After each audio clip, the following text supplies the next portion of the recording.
Good afternoon. Welcome to the TheoTRADE afternoon video. I'm Blake Young, and today is February 19th, 2026, and we're going to talk about what could it mean with the less accommodative Fed. Now, we've talked a lot about what we've seen and what we expect from the new Fed chair, but one of the things we're starting to see is a less accommodative path forward. According to Fed's Moran, as well as some of the other voting members, they're starting to talk about the idea that we can't be cutting rates and we can't be more accommodative, despite the fact there's still some concerns about the labor market. We're seeing signs of inflation. Now, tomorrow, we're going to see PCE, which is the primary number that the Federal Reserve uses to find whether they're going to define inflation as rising or falling. In addition to that, we're also going to get advanced GDP. Now, advanced GDP is the primary. That's the one that moves first. It's the one that puts the pressure on the markets. We had a 4.4% previously adjusted advanced GDP, and we're expected it to only come in at 3%, so a slowdown in the growth. So if we're seeing a slowdown in the growth and inflation rising, which we're expected to go from 0.2% month over month to 0.3% month over month, that means we're seeing a slowdown in growth and rising inflation again. We're seeing the signs again of stagflation. But with that stagflation, we cannot be accommodative. We cannot keep cutting rates.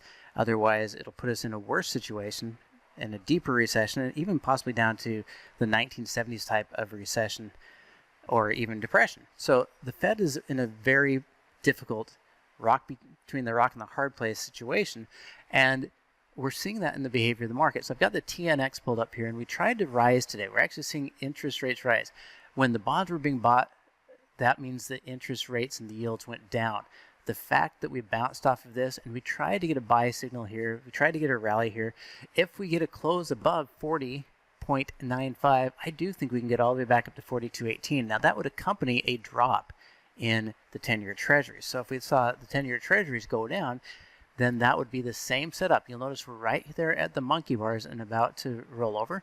And as we look at the Chaikin, we're overextended and coming back inside that 2 standard deviations. I do not have a sell signal on the market forecast, but the 3 levels that we look at, they are flashing signs of concern, of worry, and possibly a downturn. Where's the opportunity then? Well, the first thing we're going to look at is we're going to see stocks that are sensitive to interest rates, like the small caps and tech, struggle if those rates don't continue to come down or at least stabilize. If rates go back up, small cap and tech are going to struggle too. In addition to that, I expect financials to suffer. Now let's go through all of those really quickly. We'll use the Russell, the NASDAQ, and financials to be able to set this up, starting out with the Russell. As much as the Russell is trying to defend this higher low, as much as the Russell tried to break free, we're pushing back into this oversold. It's not a sell signal, but it's certainly struggling to break higher. If we look at the money flow is leaving. We went down to 0.00710. We're below the average and we're pushing down, and so now at 0.007, we're as close as we can get before we turn from buyers to sellers, that the sellers take over. A little bit lower tomorrow, and the Chaikin will show us and confirm to us that we have seen the top and we're starting to get into selling pressure. You can see back here we were overextended. It said we're done, and even though it's gone flat for that entire month and a half, we're now finally seeing that Chaikin roll over. You can see that the market forecast told us to go bearish here, bounced, and told us to go bearish again. So the pressure is building for the Russell. We look at the QQQ, and we know the QQQ or the NASDAQ has had a significant correction. But if we look where we're at here, we're set up to go down again after a sell-off into consolidation. We are below the zero. We're not even waiting for confirmation. This is the potential sell signal for the NASDAQ. From the longer time frame for the month of February, we're being told to go short the NASDAQ at least to 24,600, but potentially down to 24,250 by next week. You can see that we've almost crossed the zero line with the money flow as well, and we've had multiple sell signals or bearish signals in the market forecast. So the pressure is absolutely building against tech, against the small cap. They're the ones that borrow. So if the interest rates are stabilizing or going higher, if the Fed becomes less accommodative, they're the ones that are going to get hit.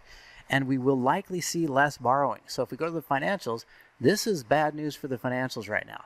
We've seen lower highs, lower lows, and this gap down, close down today, even though it's not a new signal, you can see you were told to go short. It came down and tested the oversold. We bounced up, created a lower high, and are selling off. We've been below the average and below the zero for much of this year on financials.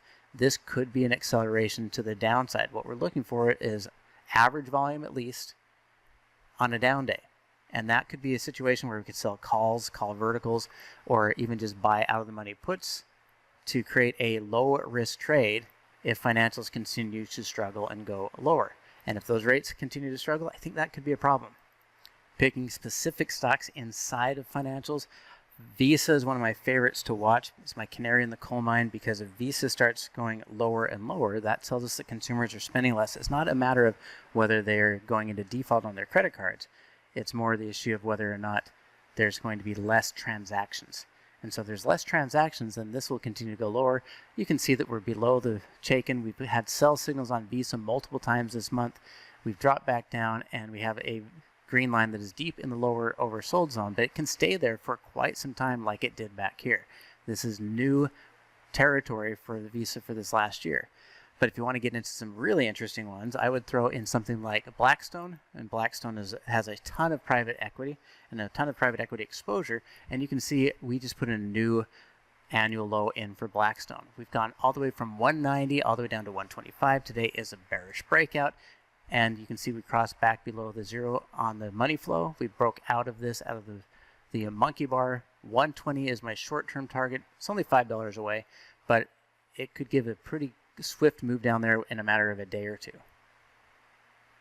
And though a lot of the discussion I'm talking about is things to be worried about or warned about and take bearish stances on, I would tell you that utilities are still my favorite substitute for fixed income. Whether or not we hold rates here and maintain it, this is still a good place to get a dividend that is roughly equivalent to what you'd get for bonds, but you can also get the stock appreciation. Utilities gave us a lovely bounce after yesterday's big sell-off.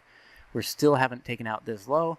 We're still above the zero. The question is, can we bounce up higher? So simply clearing today's high and getting back into this monkey bar area, I would assume we're going to go up and retest 47.10, and especially if we can continue to push this higher. Remember, the green line above the 80 is not a sell signal until it crosses back below the 80. It can go into that overbought zone and stay there for a very long time and give us a lot of opportunities to collect the high dividend that utilities offer. So there's still opportunities to be played, both bullish and bearish, but if we're going to see a less accommodative Fed, we should be paying attention to what that's going to mean. Thank you for watching. Join us again next week and have a fantastic day.